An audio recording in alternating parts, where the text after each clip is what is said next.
Greetings from Brussels, the capital of the European Union. We have chosen a specific place for these greetings because behind you see a painting, the painting called The Mother of Chernobyl, a masterpiece of the Belarusian artist Victor Schmatko, to show the suffering and the consequences of the Chernobyl disaster. Apologies that I cannot be with you. My name is Frank Schwalba-Hoth. I'm German, and I'm one of the founders of the German Green Party, one of the first MPs, one of the first Green members of the European Parliament, and the former head of the European office of Greenpeace. Congratulations for the issue of your event.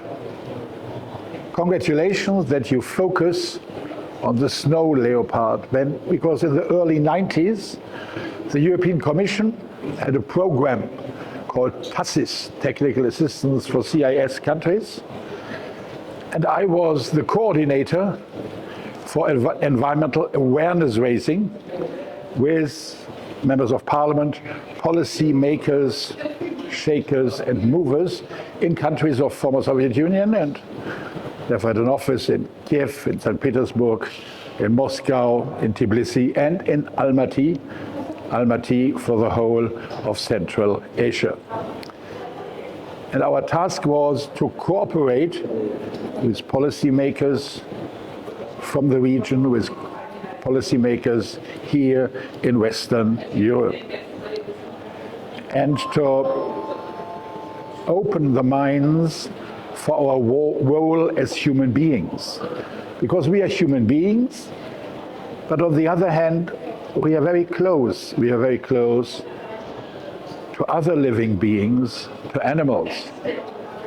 They have rights as well, and we, as technically more advanced species, have a responsibility.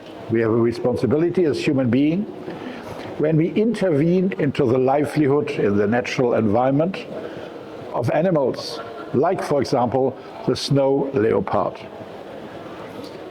And therefore, I'm very grateful that I was then an MEP in the European Parliament when we developed the European legislation on environmental impact assessment. Because there are possibilities to measure what will be the consequence of a human intervention in natural environment. And I hope that what we have achieved in Western Europe in high standards, or quite high standards, of protection of wildlife will be reality in Central Asia as well. And therefore I hope that the norms, the international norms on environment impact assessment will be a guiding principle for those transport projects which are touching Central Asia and especially Kyrgyzstan. Good luck, and a fruitful and vivid discussion and exchange of views on this issue. Good luck and greetings from Brussels. Ciao.